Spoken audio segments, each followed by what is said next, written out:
കാസർഗോഡിൻ്റെ മണ്ണിലേക്ക് അയാൾ വന്നിറങ്ങിയത് ഒരു വെറും വരവായിരുന്നില്ല. ബേഡെടുക്ക താലൂക്ക് ആശുപത്രിയിൽ അത്യാഹിത വിഭാഗത്തിലേക്ക് വരുന്ന കുറച്ചു ദൂരം മണ്ണോ കോൺക്രീറ്റോ ഒന്നും തന്നെ ഉണ്ടായിരുന്നില്ല. അയാൾ ചാർജ് എടുത്തതിന് ശേഷം ആദ്യം സംഭവിച്ചത് അവിടം ഇൻ്റർലോക്ക് പാകുക എന്നുള്ളതായിരുന്നു.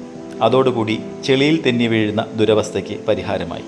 പിന്നീട് 4 ലക്ഷത്തിലേറെ രൂപ വില വരുന്ന ഫണ്ടസ് ക്യാമറ, കണ്ണിൻ്റെ കൃഷ്ണമണി വികസിപ്പിക്കാതെ തന്നെ കണ്ണിനുള്ളിലെ 3 രോഗങ്ങൾ കണ്ടെത്തുന്ന ക്യാമറ, അതോടൊപ്പം LCD വിഷൻ ചാർട്ടും ഒരു കമ്പ്യൂട്ടറും സ്ഥാപിച്ച് ഒപ്റ്റോമെട്രി വിഭാഗത്തെ ശക്തിപ്പെടുത്തി. പിന്നീട് അയാളുടെ ദൃഷ്ടി പതിഞ്ഞത് ഫിസിയോതെറാപ്പിയിലേക്കായിരുന്നു. പൊതുവെ ശുഷ്കമായ അവിടം 3 ലക്ഷത്തിലേറെ രൂപ വില വരുന്ന ഉപകരണങ്ങൾ സ്ഥാപിച്ചു. ഫിസിയോ സേവനത്തിനു വേണ്ടി വിദൂര പ്രദേശങ്ങളിലും മറ്റും പോകേണ്ടിയിരുന്ന ജനങ്ങളുടെ ദുരവസ്ഥയ്ക്ക് അതോടുകൂടി ഒരു പരിഹാരമായി. ഏതാണ്ട് സ്വയം പര്യാപ്തമായ ഒരു ഫിസിയോ വിഭാഗം ഇന്ന് ബേഡെടുക്ക താലൂക്ക് ആശുപത്രിക്ക് സ്വന്തമായിട്ടുണ്ട്. പിന്നീട് അകത്തും പുറത്തും നിൽക്കുന്നവരുടെ ആശയവിനിമയം സുഗമമാക്കാൻ 2-വേ കമ്മ്യൂണിക്കേഷൻ സിസ്റ്റം ഫാർമസിയിലും OP കൗണ്ടറിലും ലാബിലുമായി സ്ഥാപിച്ചു. അതിനുശേഷം അയാൾ ലാബിലേക്കാണ് ശ്രദ്ധ പതിപ്പിച്ചത്. വൈറ്റമിൻ D3, തൈറോയ്ഡ് തുടങ്ങിയ എല്ലാ പരിശോധനകളും അവിടെ ചെയ്യത്തക്ക രീതിയിലേക്ക് ലാബ് വളർന്നു. എടുത്തു പറയേണ്ട ഒരു കാര്യം, ക്ഷയരോഗ നിർണയത്തിൽ കഫത്തിൽ ഒരു രോഗാണുവെങ്കിലും ഉണ്ടെങ്കിൽ അതിനെ കണ്ടെത്തുന്ന 16.5 ലക്ഷം രൂപ വരുന്ന ട്രൂനാറ്റ് മെഷീൻ, അത് കാസർഗോഡ് ജില്ലയിൽ ആകെ 4 ഇടത്തേ ഉണ്ടായിരുന്നുള്ളൂ. 5-ാമത്തെ സ്ഥലമായി താലൂക്ക് ആശുപത്രി ബേഡെടുക്ക മാറി.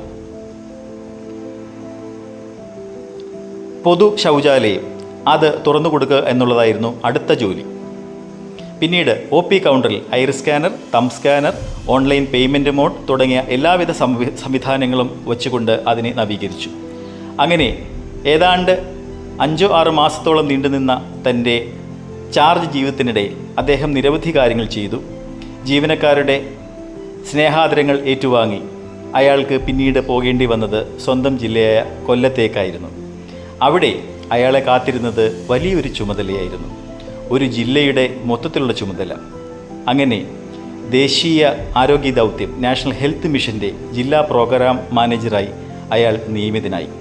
കൊല്ലം ജില്ലയിൽ വന്ന് DMOയിൽ നിന്നും അയാൾ ചാർജ് എടുത്തു. കാലമിനിയുമിരുളും വിഷുവും വർഷവും ഓണവും വരും, നമുക്ക് വയസ്സ് ഓരോന്നു കൂടും. തിരിഞ്ഞു നോക്കുമ്പോൾ എന്തെങ്കിലും ചെയ്തിട്ടുണ്ടെങ്കിൽ നമുക്ക് പറയാം നമ്മുടെ ജന്മമെന്ന് പറയുന്നത് സഫലമാണ്. സഫലമീ യാത്ര. Thank you.